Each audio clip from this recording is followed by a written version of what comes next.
Okay, let's dive into one of the wildest images in the entire Bible. It's from the book of Revelation, and it describes a mighty wind shaking a fig tree so hard that stars literally fall from the sky.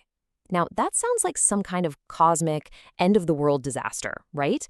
But what if I told you it's not about that at all? What if it's actually a coded message about a massive, world-changing shift in history? And the stars of heaven fell unto the earth, even as a fig tree casteth her untimely figs when she is shaken of a mighty wind. I mean, the imagery is just stunning. It's so surreal. Right away, you know we're not talking about literal astronomy. Stars don't just drop out of the sky like unripe fruit. So we're definitely dealing with a powerful metaphor here, a symbol that's just begging to be decoded. So that's our mission today, to unpack this thing. What on earth does this strange prophecy actually mean? What is this fig tree, and what does it mean that it's being shaken so violently? Well, to get to the answer, we have to start with the tree itself. All right, so to solve this whole puzzle, we've got to focus on the central symbol. Before we can even begin to understand the shaking or the falling stars, we need to ask the most important question. What is this fig tree? See, throughout the Bible, a fig tree is very rarely just a fig tree. It's a consistent, recurring symbol for the nation of Israel, and more specifically, for its religious system. We're talking about the temple, the priesthood, the whole spiritual leadership established under the Old Covenant. Honestly, understanding this one symbol is the master key to unlocking this entire prophecy. And here's the best part. We don't have to guess what it means, because Jesus himself uses this exact symbol over and over in the Gospels. And he uses it to deliver a really sharp, pointed message about the spiritual state of the nation during his time. For example, think about these two encounters. In the book of Luke, Jesus tells a story, a parable, about a barren fig tree that's given one last chance to produce fruit before it gets chopped down. It's a pretty clear warning, right? Time is running out. But then in Matthew's gospel, he doesn't just tell a story, he acts it out. He finds a real fig tree that has leaves but no fruit, and he curses it, and it withers on the spot. It's the same message delivered in two incredibly powerful ways, and it's pointing to the exact same problem. So here's the crucial point, the real heart of the issue. The problem wasn't that there was a tree. The problem was the deception. It had all the outward signs of life, these big, beautiful leaves, but it had no substance, no actual fruit. And Jesus saw this as the perfect metaphor for the religious system of his day. It looked righteous, it looked godly on the outside, but on the inside it was spiritually empty, fruitless. And if you need any more proof, the Gospel of Mark makes this connection impossible to miss. He structures his story in a really brilliant way. On day one, Jesus curses the fig tree. Then, that same day, he goes into the temple and drives out the merchants. And it's only on day two that the disciples notice the tree has withered from the roots up. Mark intentionally puts the cleansing of the temple right in the middle of the fig tree story. It's his way of shouting, hey, these two things are connected. The judgment on the tree is the judgment on the temple. I mean, Jesus says it even more bluntly later on. He's looking at this magnificent temple, this center of Jewish life, and he declares, this house is left to you desolate. The withering of that fig tree was a living, breathing sign of a spiritual reality. The temple system, the very heart of the Old Covenant, was now empty of God's presence. Its judgment was sealed. But this whole idea of using figs to talk about the spiritual state of Israel, this wasn't something new that Jesus just came up with. He was tapping into a symbolic language that his audience would have known really well, because it goes all the way back to the Old Testament prophets.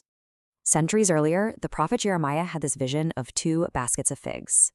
The good figs, he was told, represented the faithful remnant of Israel, the people God was going to protect and preserve.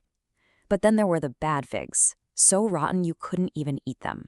And those, God said, represented the corrupt kings and priests who were leading the nation into ruin and were about to face judgment.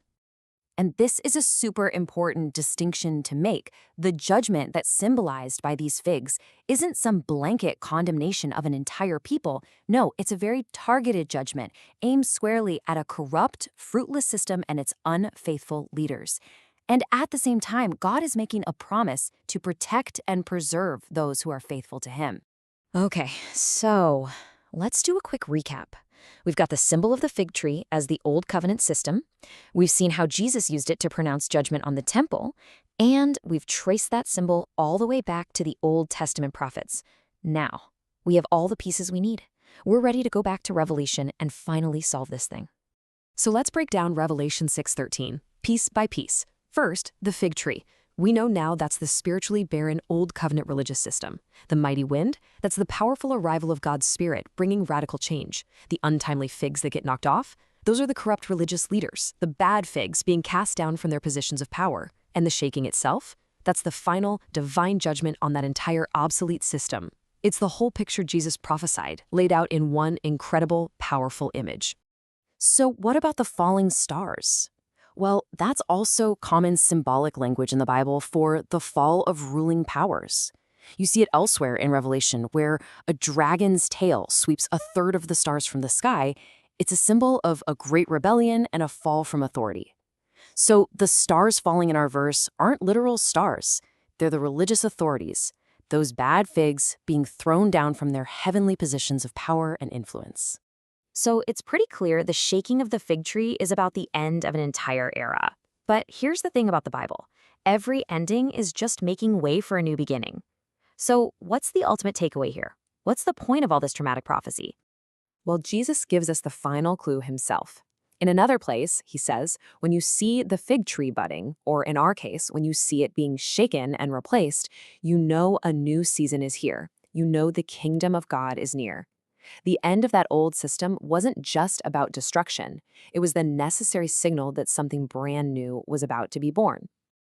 And this, right here, is the great shift. The fall of that old, fruitless fig tree, that temple-based system designed for one nation, made way for a totally new kind of kingdom. A kingdom filled with the Spirit, rooted in grace through Jesus, and available not just to one tree, but to all the trees, to all the nations of the world. And this matters because it marks this fundamental change in how God relates to humanity, moving from a system of place and ritual to one of faith that is open to everyone, everywhere. And all of this leaves us with a final question, one that echoes right down to today. That old system was judged for having the appearance of life but no actual substance. And that forces us to look in the mirror and ask, what does it mean for any system, any church, any government, or even any one of us as individuals to be truly fruitful? It's a question worth thinking about long after the shaking has stopped. Thanks so much for joining me for this explainer.